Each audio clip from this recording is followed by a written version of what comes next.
짧게 한 말씀 드리겠습니다. 대한민국은 법치 국가입니다. 법치 국가는 여러 의미가 있겠습니다만 법에서 정한 만큼만 권한을 행사하라 이런 뜻이기도 할 것입니다.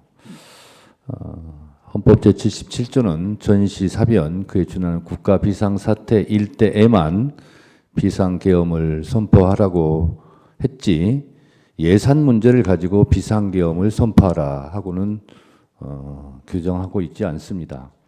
따라서 오늘 예산 부분에 대해서 많은 부분이 오고 갔는데 그것이 비상계엄을 선포할 조건에는 해당되지 않는다는 점을 분명히 말씀드리고 헌법에 입법권은 국회에 속한다 이렇게 되어 있습니다. 물론 행정권은 정부에 속해 있습니다. 예산 편성권은 정부에 속해 있고 국회는 그 편성된 예산에 대한 심의 의결권을 가지고 있습니다.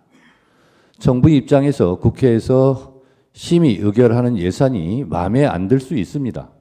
그런데 마음에 안 드는 예산이 책정, 결정, 의결되었다고 하여 그때마다 불만을 품고 비상계엄을 선포해야 한다면 아마 매년 비상계엄을 선포해야 될지도 모르겠습니다. 그래서 오늘 예산이 사실 탄핵심판의 쟁점이 아님에도 불구하고 쭉 들어본 결과 청구인으로서 그런 생각이 좀 들었다는 말씀을 드립니다. 또 하나 많은 예산 부분이 나왔지만 오늘 산업부에서 발표한 대로 조선일보 기사 제목은 이렇습니다. 멀어진 산유국의 꿈, 대왕고래 주가 무더기 하한가 추락. 동아일보 대왕고래 석유가스 매장량 경제성 없다고 판단. 대통령께서 사실 담화하실 때도 이 대왕고래 프로젝트에 대해서 말씀하셨기 때문에 오늘 이런 기사를 제가 말씀을 드립니다. 그렇다면 결국 국회에서 이 대왕고래 프로젝트 예산을 삭감한 것은 결국 경제성이 없는 부분에 대한 잘된 예산 삭감이 아닌가 그런 생각도 들었습니다.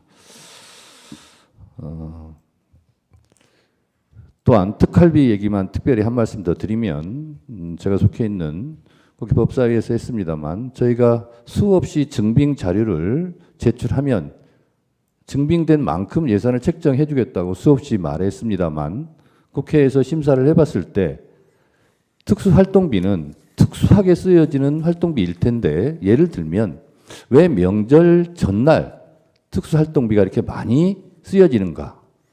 명절에는 오히려 특수활동비가 들지 않을 텐데 수사를 하지 않으니까 그런 의심들이 들었음에도 불구하고 증빙자료를 제출하라고 했는데 실제로 제출하지 않았습니다. 그래서 삭감을 하게 되었다는 말씀을 드립니다. 결론적으로 우리가 차를 운전하고 갈 때 차가 많이 밀리면 좀 기다리기도 하고 차가 풀릴 때 또 운전을 하고 그러면 되는데 차에서 내려서 앞에 있는 운전자들을 다 폭력적으로 끌어내서야 되겠습니까? 그리고 제 경험상 국회 예산은 늘상 문제가 있었고 늘상 여야가 다투기도 합니다. 그렇지만 그 예산은 잘 조정돼 와서 지금까지 예산 문제로 비상계엄을 한 사례는 없었습니다. 예산 문제 예비비도 실제로 국가 예산 600조가 넘는 예산 중에서 1%에도 해당되지 않습니다.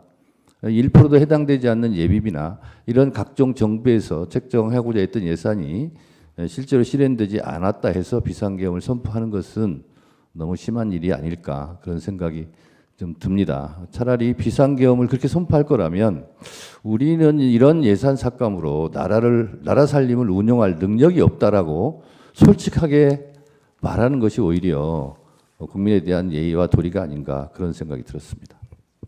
예.